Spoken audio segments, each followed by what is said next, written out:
मकर संक्रांती सण, इतिहास, महत्त्व आणि वैज्ञानिक कारण याची माहिती जाणून घेऊया. मकर संक्रांती हा हिंदू धर्मातील एक महत्त्वाचा सण आहे. या दिवशी सूर्य मकर राशीत प्रवेश करतो. संक्रांती म्हणजे संक्रमण, म्हणजेच एका राशीतून दुसऱ्या राशीत जाणे. पुराण कथांमधील महत्त्व. महाभारतात भीष्म पितामहांनी मकर संक्रांतीच्या दिवशीच देहत्याग केला, कारण या दिवसाला मोक्षप्राप्तीचा विशेष दिवस मानला जातो. भारतीय संस्कृतीतील महत्त्व.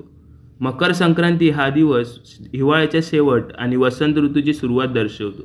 कृषीप्रधान भारतात ही नवीन पिकांची सुरुवात मानली जाते.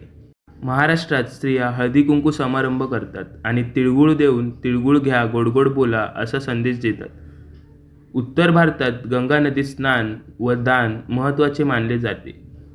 दक्षिण भारतात पोंगल म्हणून 4 दिवसांचा सण साजरा केला जातो. पंजाबात लोहरी आणि आसाममध्ये भोगाळी बिहू म्हणून साजरा केला जातो. या दिवशी तिळाचे दान, अन्नदान आणि वस्त्रदानाला विशेष महत्त्व आहे. तीर्थस्थान गंगा, यमुना, गोदावरी यासारख्या नद्यांमध्ये स्नान केल्याने पवित्रता मिळते असे मानले जाते. मकर संक्रांतीला सूर्य उत्तरायणाला सुरुवात करतो. यामुळे दिवस मोठे होऊ लागतात आणि रात्र लहान होत जाते.